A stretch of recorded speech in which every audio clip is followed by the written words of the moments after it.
Welcome to the Black Girl's Guide to Natural Medicine. This podcast highlights the benefits of natural medicine as it pertains to Black women's health. It provides education and evidence-based holistic resources to address everyday health concerns for Black women of all ages and their families. This podcast is for entertainment and educational purposes only and is not intended to provide medical advice. Please consult with your naturopathic doctor or other medical care provider before adopting any recommendations mentioned in this show. Now, let's get started.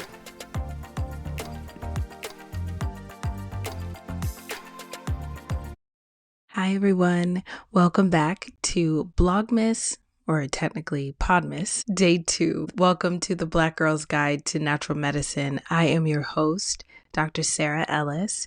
I'm a naturopathic physician and clinical herbalist. I also have my own private practice called Ellis Family Wellness, where I enjoy the honor and opportunity of taking care of the entire family and providing you all with actionable, easy, simple strategies for taking a natural approach to your health. Now today is day 2 of Blogmas or Podmas. So every day from yesterday, December 2nd, to Christmas Day, I will be releasing one new blog post on my website, ellisfamilywellness.com, as well as a new podcast episode, which you are listening to now. Hopefully you enjoyed day 1. It was a really simple intro into supporting your health in the winter season. Today, we're going to take a look at what you can do nutritionally to support your winter wellness. So, of course, wintertime equals cold and flu season.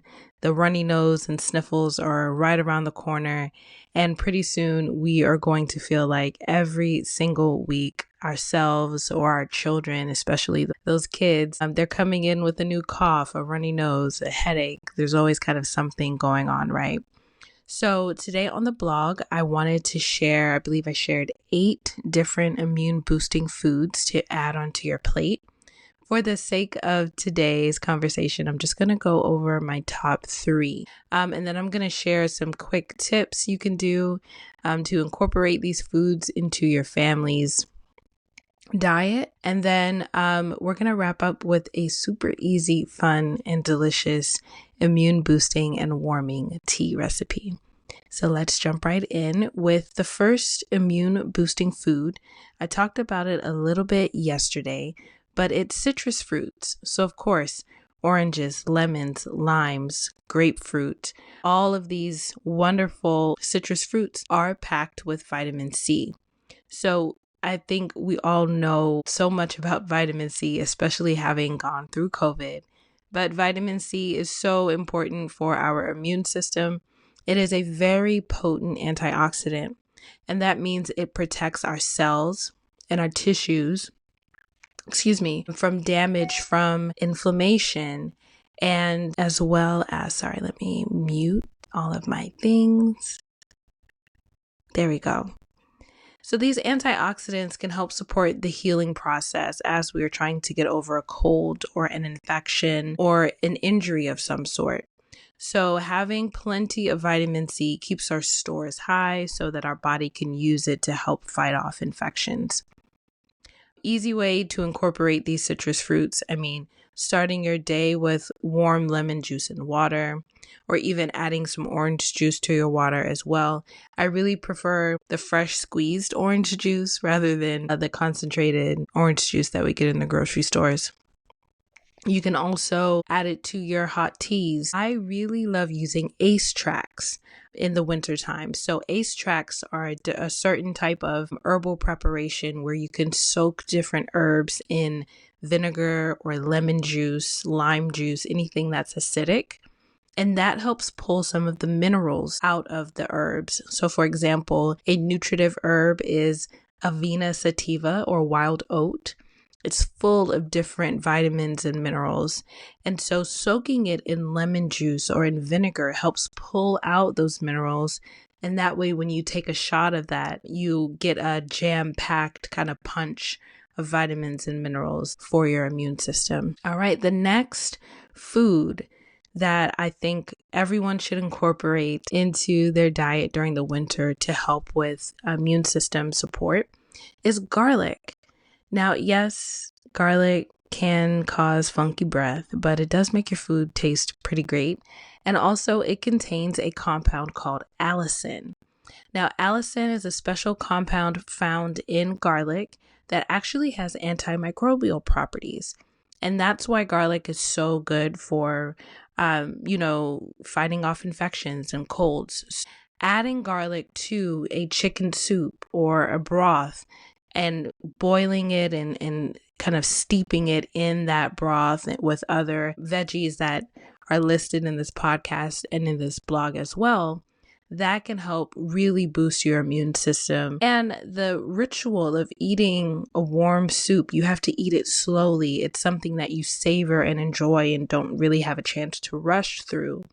That can help facilitate rest and relaxation, which also supports healing in the immune system as well. All right. And then the third one that I'm going to mention, remember I have 8 on the blog. So make sure you go to ellisfamilywellness.com/blog/blogmas for today's blog. But the third one that I want to mention today is turmeric. Now I know everyone knows about turmeric, particularly that special compound found in turmeric called curcumin. Yes, it is a very powerful anti-inflammatory compound. It has been shown to be really effective for inflammatory conditions like arthritis and even the inflammation associated with chronic inflammatory diseases like high blood pressure, high cholesterol, and diabetes. Now, again, this is something that, unless you're taking a medication that may be contraindicated or not recommended to be taken with turmeric, there's really kind of not a lot of concerns about incorporating turmeric, especially fresh turmeric root, which you can find at your local health store.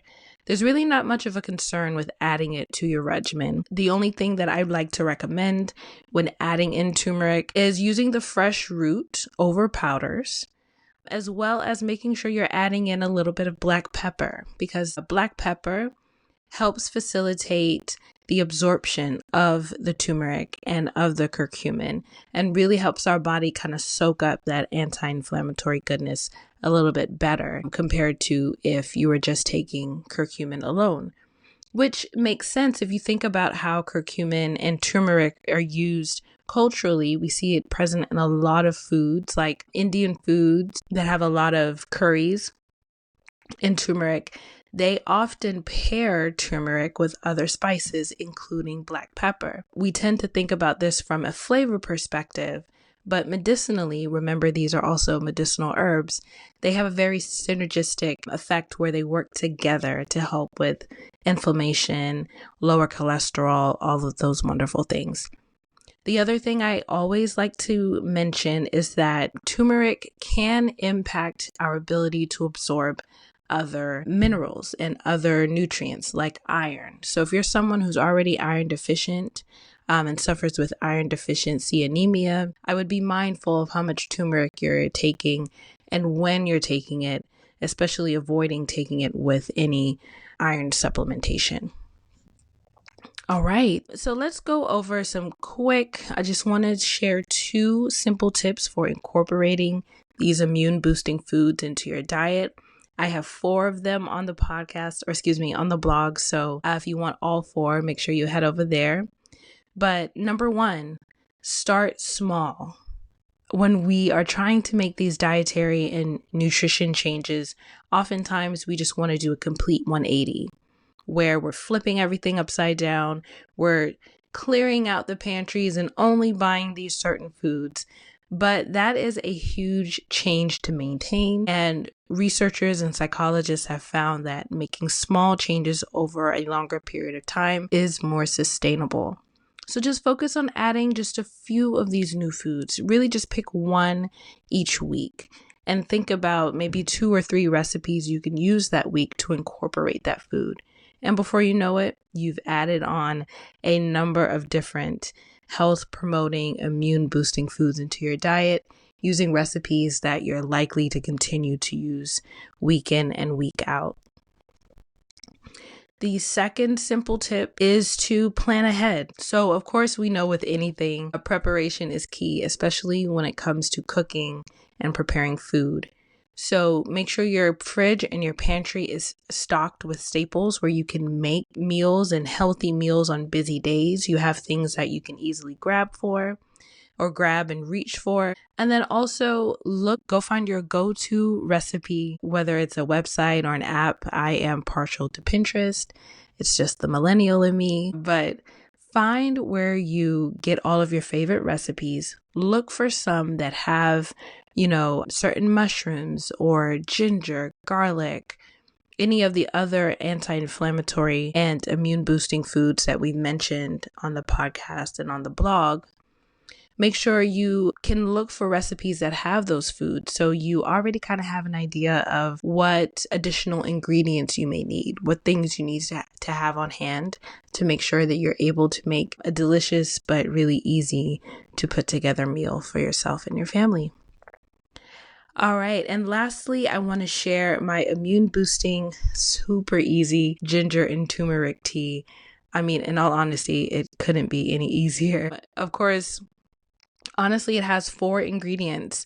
It has fresh ginger. I like to use fresh ginger that I get from Earth Fare if you're local to Charleston, South Carolina, as well as Whole Foods as well. But at this stage in the game, you could really find fresh ginger root and turmeric root at most grocery stores. But it involves fresh ginger, fresh turmeric. I love using the fresh turmeric root, but if you can't find it, you can also use turmeric powder. Please, please, please choose a high quality organic turmeric powder. And then you also want to use just a little sprinkle of black pepper. Again, that is going to help facilitate the absorption of those good compounds present in the turmeric and in the ginger as well. And then, of course, you want to make sure that it tastes good. So I like to add about 1/2 to 1 tablespoon of honey or agave or any sweetener that you would like to help with the flavor and the taste of the tea. These are roots. So remember, the turmeric and the ginger are roots. So when you're making your tea and you're using fresh root, you are going to have to make sure that you're boiling it for at least 15 minutes. Remember that root is pretty hard and we want to make sure that the water is boiling to really soften it and allow those helpful health promoting compounds to be released into the tea. So there is a boiling difference between leaves and roots as well, and berries. So I'll talk about that in another episode. So bottom line, make sure you head to the website, ellisfamilywellness.com. Read through some of these. I have about 8 different immune boosting foods that you can add into your diet right now to help during the winter, to help keep your immune system and your family's immune system strong and healthy. Thank you so much for joining me for Blogmas/Podmas Day 2. And stay tuned for a new episode and a new post tomorrow for Day 3. Have a great day, guys. See you tomorrow. Bye-bye.